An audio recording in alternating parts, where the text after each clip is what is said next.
العلم هو النور الهادي والمفتاح لكل الخير من يرد الله به خيرا. بسم الله الرحمن الرحيم.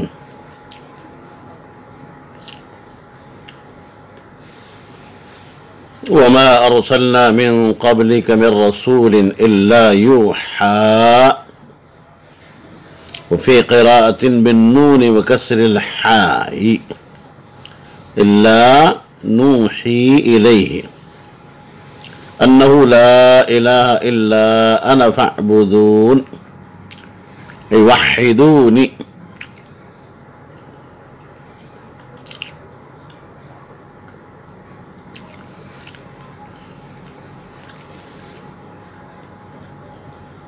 آپ سے پہلے بھی جو رسول ہم نے بھیجا اس کی طرف بھی یہی وحی بھیجی گئی کہ میرے سوا کوئی معبود نہیں، لہذا تم میری بندگی کرو، یعنی میری توحید کا اقرار کرو۔ ایک قرات میں یوحا کے بجائے نوحی ہے، نون کے ساتھ اور ہا کے کسرہ کے ساتھ۔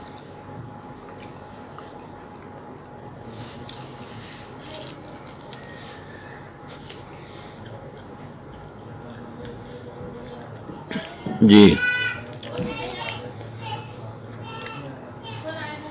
وقالوا اتخذ الرحمن ولدا من الملائكة سبحانه بل هم عباد مكرمون عنده والعبودية تنافي الولادة لا يسبقونه بالقول لا يأتون بقولهم إلا بعد قوله وهم بأمره يعملون أي بعده يعلم ما بين أيديهم وما خلفهم أي ما عملوا وما هم عاملون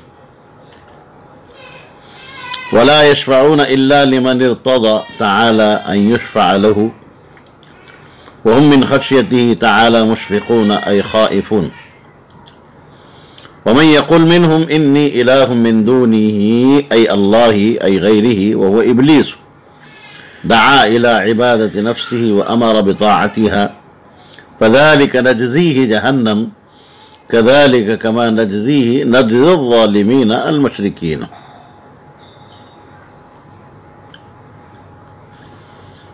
یہ مشرک کہتے ہیں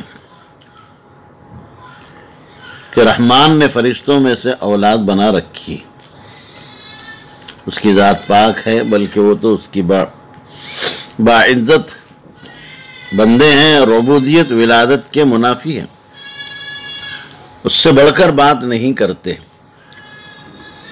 اس سے قول میں سبقت نہیں کرتے، یعنی وہ از خود کوئی بات نہیں کرتے مگر اجازت کے بعد، اور وہ اس کے حکم کے بعد اس کے حکم کے مطابق عمل کرتے ہیں۔ وہ ان کے اگلے پچھلے تمام امور سے واقف ہیں، یعنی جو کر چکے ہیں، جو آئندہ کریں گے، اور وہ کسی کی سفارش نہیں کرتے بجز اس کے کہ جس کے لیے اللہ راضی ہو کہ اس کی سفارش کی جائے، اور وہ اللہ تعالیٰ کی ہیبت سے لرزہ ترسا رہتے ہیں، یعنی خائف رہتے ہیں۔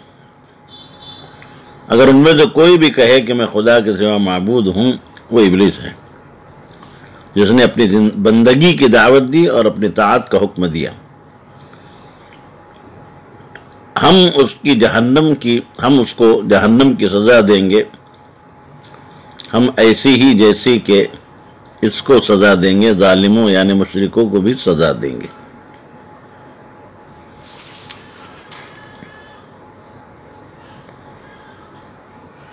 وما ارسلنا من قبلک، یہ مضمون سابق کی تاکید ہے۔ قالو کی ضمیر فاعلی کا مصداق عرب کے بعض فرقے جو کہ ملائکہ کے بارے میں یہ کہا کرتے تھے کہ وہ اللہ کی بیٹیاں ہیں، الملائکۃ بنات اللہ، جن میں مشہور قبیل خزاعہ، بنو سلمہ، بنو ملیح، جوہینہ۔ یعلم ما بین ایدیہم، یہ جملہ مستانفہ ہے اور ما قبل کی علت اور ما بعد کی تمہید ہے۔ ومن یقل منہم،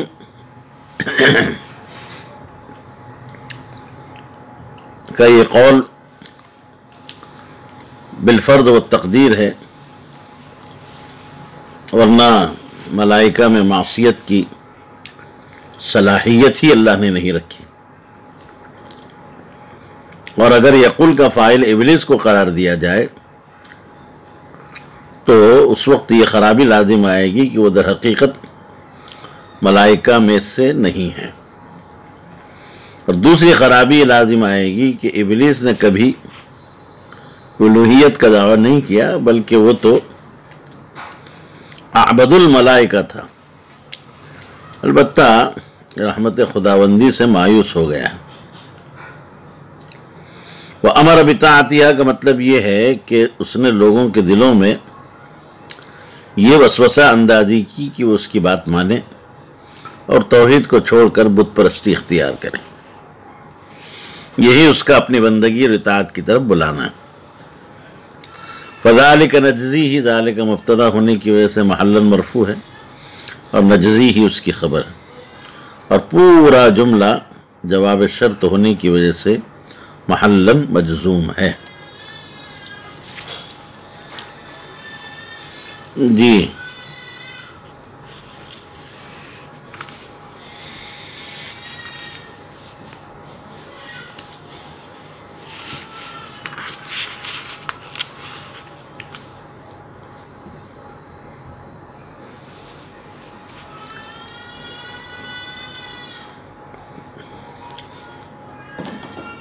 لا يسبقونه بالقول وهم بأمره يعملون،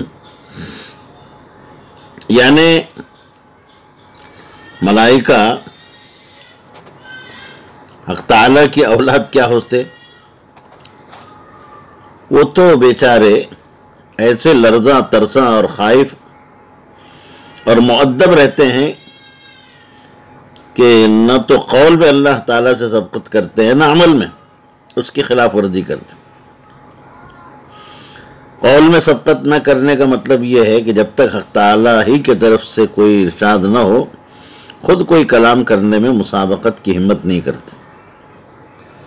اس سے یہ بھی بات معلوم ہوئی کہ بڑوں کا احترام اور ادب ایک یہ بھی ہے کہ جب مجلس میں کوئی بات آئے تو اس مجلس کا جو بڑا ہے اس کے کلام کا انتظار کیا جائے، پہلے ہی کسی اور کا بول پڑنا یہ خلاف ادب اور خلاف احترام ہے۔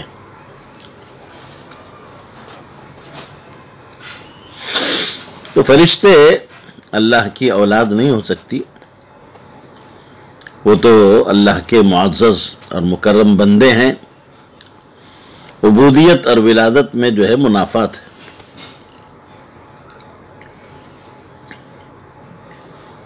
بھئی ہماری اولاد ہمارے غلام کیسے ہو سکتی ہے؟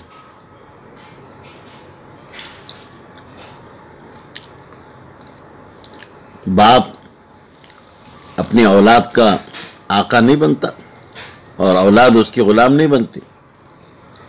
تو عبودیت میں اور ولادت میں کیا ہے؟ تناقض ہے، تنافی ہے۔ پھر اللہ نے ذکر کیا کہ بڑے مؤدب ہیں، نہ قول میں سبقت کرتے ہیں نہ عمل میں۔ اللہ ان کے اگلے پچھلے تمام اعمال کو جانتا ہے، جو کیا اس کو بھی، جو کرنے والے اس کو بھی، اور یہ کسی کے حق میں سفارش نہیں کر سکتے جب تک کہ اللہ کی طرف سے اجازت نہ ہو، اور ہمیشہ اللہ کی جو ہے خشیت سے جو ہے لرزا رہتے ہیں، ترسا رہتے ہیں۔ اور جو ان میں سے یوں کہے کہ میں اللہ ہوں من دون اللہ، اور وہ ابلیس ہی ہو سکتا ہے کہ اس نے اپنی عبادت اور اپنی طاعت کی طرف لوگوں کو بلایا، جیسے ابھی میں نے بیان کیا ہے۔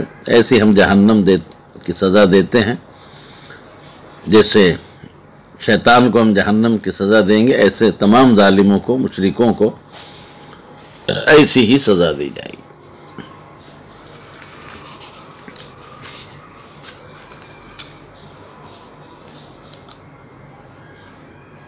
جی، اولم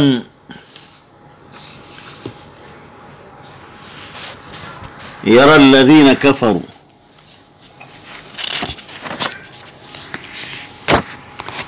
اولم بواو وترکها یرى یعلم الذین کفروا ان السماوات والارض كانتا رتقا ای سدا بمعنى مسدودة ففتقناهما ای جعلنا السماء سبعا والارض سبعا او فتق السماء ان كانت لا تمطر فامطرت وفتق الارض ان كانت لا تنبت فانبتت وجعلنا من الماء النازل من السماء والنابع من الارض كل شيء حي نبات وغيره فالماء سبب لحياته افلا يؤمنون بتوحيدي۔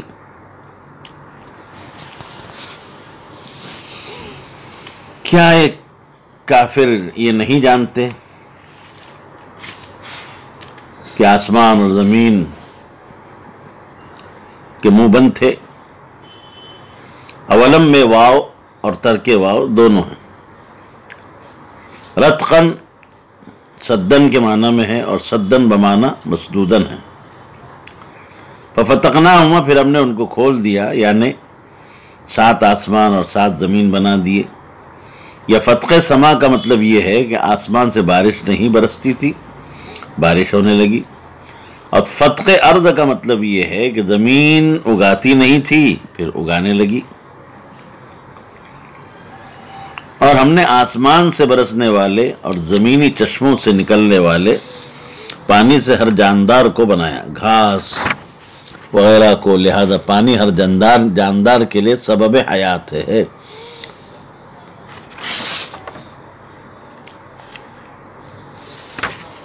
پھر بھی یہ میری توحید پر ایمان نہیں لاتے۔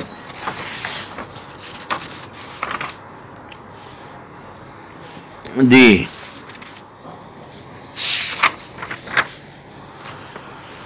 اولم یرو اور حمزہ استفہام واو حرف عطف، دونوں کے درمیان میں ایک فعل محذوف ہے، تو گویا حمزہ فعل محذوف پر داخل ہے اور واو عاطفہ۔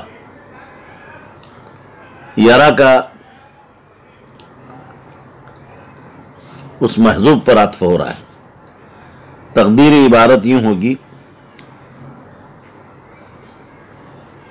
اولم یتفکروا ای ولم یعلموا ان السماوات والارض کانتا رتقا۔ کانتا تثنیہ کا صیغہ ہے، حالانکہ اس کی ضمیر سماوات والارض کی طرف راجع ہے جو کہ جمع ہے، تو مرجع اور ضمیر میں مطابقت باقی نہیں رہی، یا عدم مطابقت کا سوال کھڑا ہو گیا۔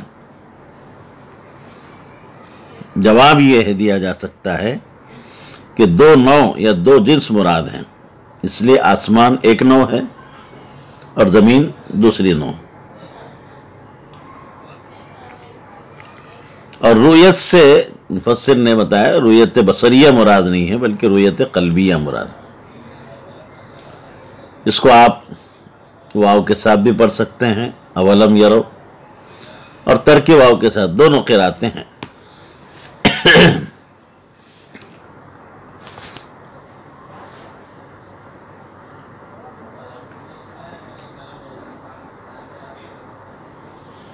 رتقن یہ کانتا کی خبر ہے، مصدر ہونے کی وجہ سے مفرد استعمال ہوئی ہے۔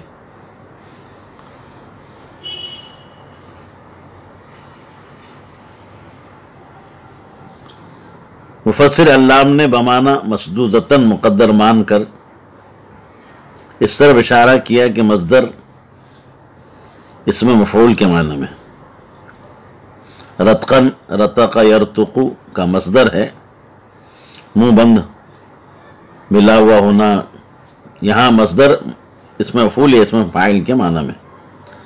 فتقن یہ بھی نصرہ سے بھی آتا ہے، ضرب جس کے معنی آتے کھولنا، پھاڑنا، الگ کرنا. وجعلنا من الماء كل شيء حي، اگر جعل بمعنی سیرہ ہو تو متعدی بدو مفعول ہوگا، اور جار مجرور جو ہے وہ اپنے متعلق محذوف ناشیاً یا متسبباً سے متعلق ہو کر مفعول ثانی مقدم ہوگا، اور کل شیء مفعول اول مؤخر ہوگا. تقدیر عبارت اس طرح ہوگی وجعلنا ناشیا من الماء كل شيء حي، اور اگر جعل بمعنی خلقہ ہو تو متعدی ایک مفعول ہوگا، اور کل شیء حی ہے، اور من الماء جار مجرور سے مل کر جعلنا کے متعلق ہے.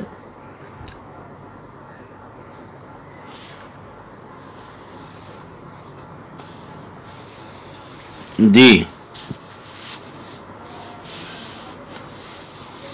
اولم یر الذین کفروا، جیسے میں نے ابھی بتایا کہ یہاں مفسر نے یعلمو سے تفسیر فرمائی، جس سے ثابت کیا کہ رؤیت بمعنی علم ہے، عام ہے، خواہ وہ آنکھوں سے دیکھ کر حاصل ہو یا عقلی استدلال کے ذریعے سے حاصل ہو.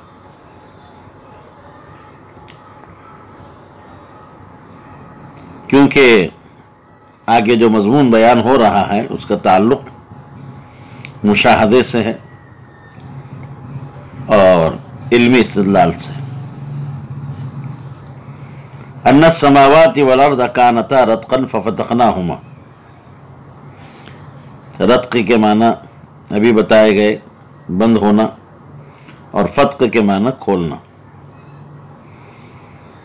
تو رتق و فتق کسی کے انتظام اور پورے اختیار کے معنی میں استعمال ہوتا ہے. مطلب یہ ہوا کہ آسمان زمین بند تھے، ہم نے ان کو کھول دیا. تو بند ہونے اور کھولنے سے مراد کیا ہے؟ اس سلسلے میں حضرات مفسرین کے اقوال مختلف ہیں، مگر جمہور مفسرین نے اور صحابہ کرام نے جو معنی اور مطلب اختیار کیے ہیں وہ یہ ہے کہ نہ پہلے آسمان سے بارش ہوتی تھی اور نہ زمین سے پیداوار، اسی کو بند ہونا فرمایا. جیسے کہ آج بھی اگر کسی جگہ یا کسی زمانے میں آسمان سے بارش اور زمین سے پیداوار نہ ہو تو اس جگہ یا اس زمانے کے اعتبار سے ان کو بند کہا جا سکتا. پھر ہم نے دونوں کو اپنی قدرت سے کھول دیا، آسمان سے بارش برسنے لگی، زمین سے نباتات کا اگنا شروع ہو گیا. اور بارش سے صرف نباتات ہی کو نہیں نمو نہیں ملتا، بلکہ ہم نے بارش کے پانی سے ہر جاندار چیز کو بنایا. ہر زندہ جاندار کے وجود اور اس کے بقا میں پانی کا دخل ضرور ہے، چاہے بالواسطہ ہو یا بلا واسطہ ہو. جی علامہ ابن کثیر رحمۃ اللہ علیہ نے ابن ابی حاتم کی سند سے حضرت عبداللہ بن عمر کا یہ واقعہ نقل کیا ہے کہ ایک شخص ان کے پاس آیا اور ان سے اس آیت کریمہ کی اس نے تفسیر دریافت کی. انہوں نے خود بتانے کے بجائے عبداللہ بن عباس کی طرف اشارہ کر کے فرمایا کہ ان کے پاس جاؤ اور ان سے دریافت کرو، اور جو جواب وہ دے مجھے بھی اس کی اطلاع کرو. چنانچہ یہ شخص حضرت ابن عباس کے پاس گیا اور سوال کیا کہ اس آیت میں رتقن اور ففتقنا سے کیا مراد ہے. رئیس المفسرین حضرت عبداللہ بن عباس نے فرمایا کہ پہلے آسمان بند تھے، بارش نہ برساتے تھے، زمین بند تھی کہ اس میں نباتات نہیں اگتی تھی. جب اللہ نے زمین پر انسان کو آباد کیا تو آسمان کی بارش کھول دی اور زمین کا نشو و نما. یہ شخص آیت کی تفسیر معلوم کر کے ابن عمر کے پاس گیا اور جو کچھ انہوں نے کہا تھا اس سے وہ سنا تھا ان سے وہ بیان کر دیا. حضرت عبداللہ بن عمر فرمانے لگے کہ اب مجھے یقین ہو گیا کہ واقع میں ابن عباس کو قرآن کا علم عطا کیا گیا۔ میں تو اس سے پہلے یہ میرا خیال تھا کہ تفسیر قرآن کے سلسلے میں ابن عباس کے بیانات ایک جرت مندانہ اقدام ہے، میں اس کو جرت سمجھتا تھا جو مجھے پسند نہیں تھی۔ اب پتہ چلا کہ اللہ نے ان کو علوم قرآن کا خاص ذوق عطا فرمایا۔ انہوں نے جو رتق فتق کی تفسیر کی ہے بالکل صحیح۔ صاحب روح المعانی علامہ آلوسی رحمۃ اللہ علیہ نے اپنی تفسیر روح المعانی میں حضرت عبداللہ بن عباس کی اس روایت کو ابن منذر ابو نعیم اور محدثین کی ایک جماعت کے حوالے سے نقل کیا ہے، جن میں حاکم صاحب مستدرک بھی ہیں۔ حاکم نے اس روایت کو صحیح کہا ہے۔ ابن عطیہ اور عوفی رحمہ اللہ اس روایت کو نقل کر کے کہتے ہیں کہ یہ تفسیر حسن بھی ہے اور جامع اور سیاق اور سباق قرآن کے مناسب بھی ہے، اور منکرین کے خلاف حجت بھی ہے۔ وَجَعَلْنَا مِنَ الْمَاءِ كُلَّ شَيْءٍ حَيٍّ فرمایا، اس سے اسی معنی کے اعتبار سے مناسبت ہے۔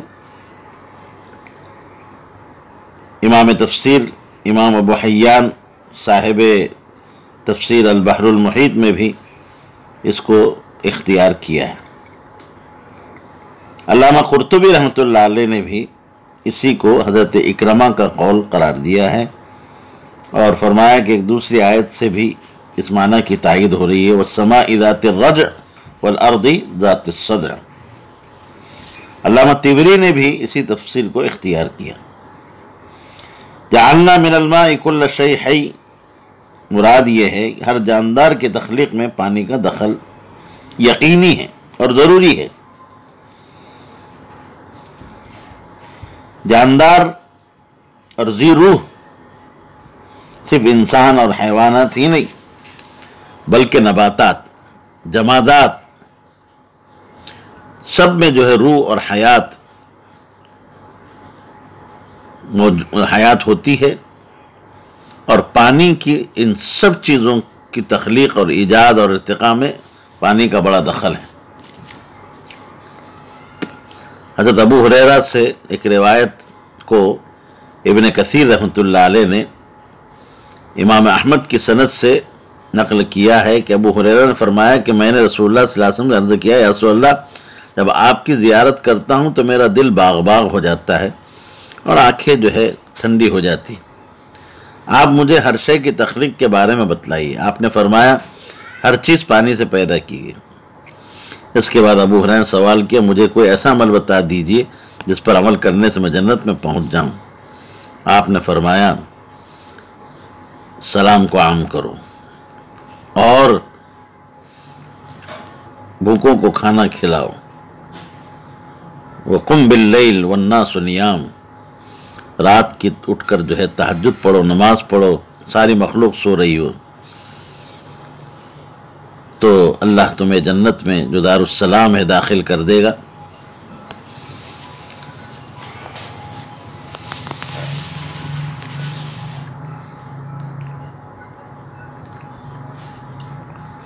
وَجَعَلْنَا فِي الْأَرْضِ رَوَاسِيَ جِبَالًا ثَوَابِتًا لِأَلَّا تَمِيدَ تَتَحَرَّكَ بِهِمْ وَجَعَلْنَا فِيهَا أَيْ الرَّوَاسِيَ فِجَاجًا مَسَالِكَ سُبُلًا بَدَلًا طُرُقًا نَافِذَةً وَاسِعَةً لَعَلَّهُمْ يَهْتَدُونَ إِلَى مَقَاصِدِهِمْ فِي الْأَسْفَارِ۔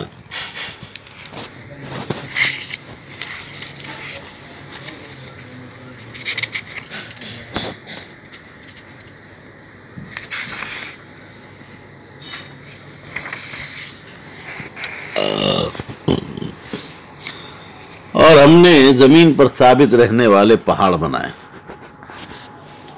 تاکہ وہ مخلوق کو لے کر اضطرابی حرکت نہ کرے، ڈگمگائے نہیں، اور ہم نے ان میں یعنی پہاڑوں میں کشادہ راستے بنا دیے۔ سبلن فجاجن سے بدل ہے، یعنی آر پار کشادہ راستے، تاکہ لوگ سفر کے دوران اپنی منزل مقصود تک رسائی حاصل کر سکیں۔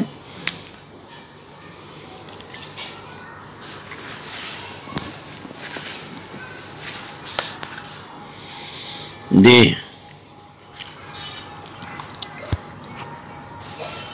رواسی راسیتن کی جمع ہے جس کے معنی ثابت اور راسخ ہونا.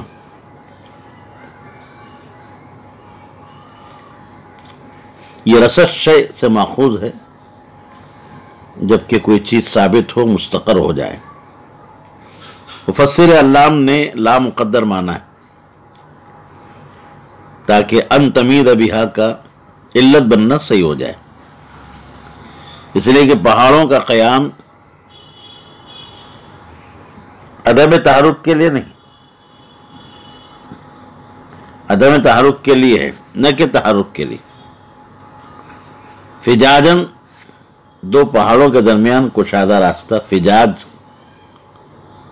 کا واحد ہے فجن، جیسے سہام کا واحد سہمن.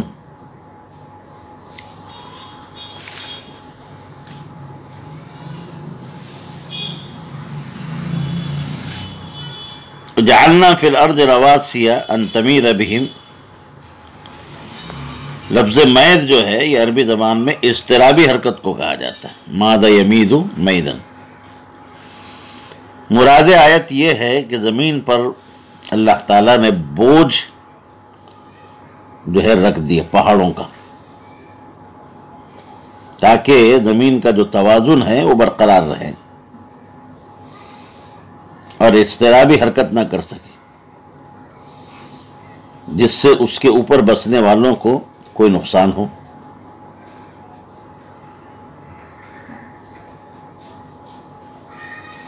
اب فلسفیانہ تحقیق کے پہاڑوں کے بوجھ کو زمین کے قرار میں کیا دخل ہے اس کی یہاں ضرورت نہیں ہے.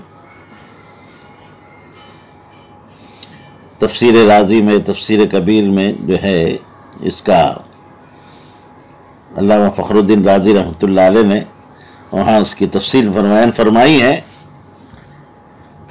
اہل علم اگر چاہے تو دیکھ سکتے ہیں.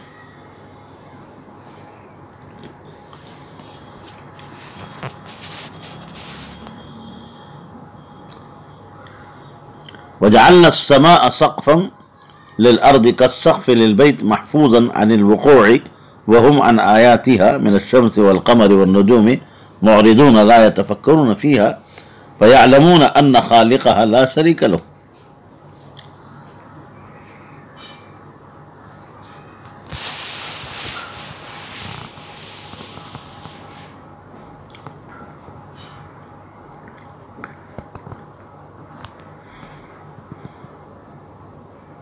اور ہم نے آسمان کو زمین کے لیے گرنے سے محفوظ چھت بنا دیا، جیسے کہ گھر کی چھت ہوتی ہے.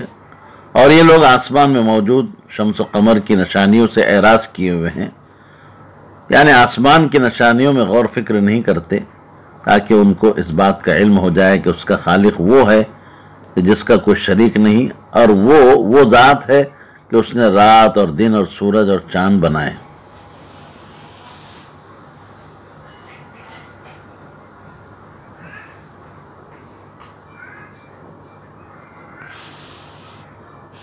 والذي خلق الليل والنهار والشمس والقمر كل تنوينه عوض عن المضاف إليه من الشمس والقمر.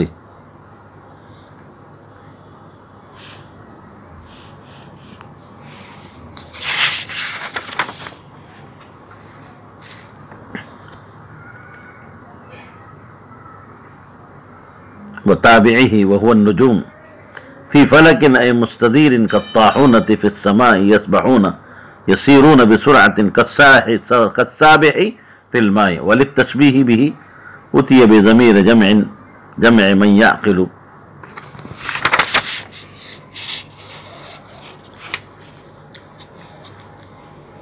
کلن کی تنوین مضاف الیہ یعنی شمس و قمر کے عوض میں ہے، اور مضاف الیہ کے تابع کے عوض میں ہے، اور وہ نجوم ہیں.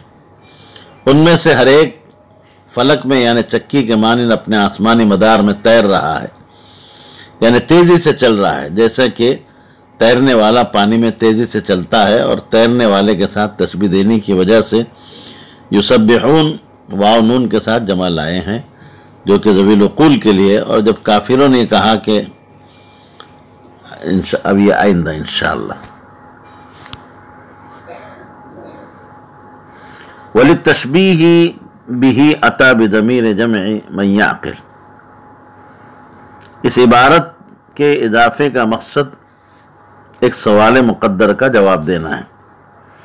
سوال جناب یہ ہے کہ یسبحون کا فاعل شمس و قمر اور نجوم ہے اور وہ غیر ذوی العقول ہیں، تو ان کے لیے جمع مؤنث غائب کا صیغہ ہونا چاہیے، نہ کہ جمع مذکر غائب کا.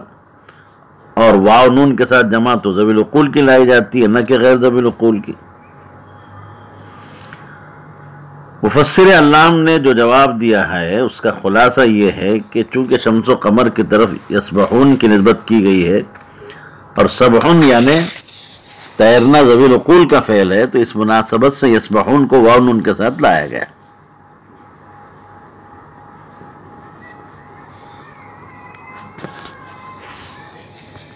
جی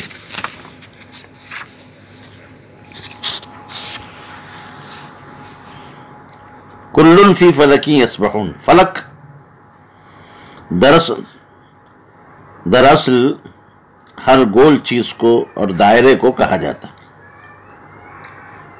اسی وجہ سے چرخے میں جو گول چمڑا لگا ہوتا ہے اس کو فلکۃ المغزل کہتے ہیں، اور اسی وجہ سے آسمان کو بھی فلک کہہ دیا جاتا ہے. یہاں شمس و قمر کی وہ مداریں مراد ہیں جن پر وہ حرکت کرتے ہیں. قرآن کے الفاظ میں اس کی کوئی صراحت نہیں ہے یہ مدار آسمان کے اندر ہیں یا فضائے آسمانی میں ہیں. خلائی تحقیقات سے یہ بات واضح ہوئی ہے کہ یہ مداریں خلا اور فضا میں آسمان سے بہت نیچے ہیں. اس آیت کے ظاہر سے بھی یہ مفہوم ہو رہا ہے کہ آفتاب بھی ایک مدار پر حرکت کرتا ہے. جدید فلاسفہ پہلے اس کے منکر تھے مگر اب وہ بھی اس کے قائل ہو گئے ہیں. السلام عليكم. لا تنسوا الاعجاب بالفيديو والاشتراك في القناة تشجيعا لنا لنستمر بنشر المزيد ان شاء الله.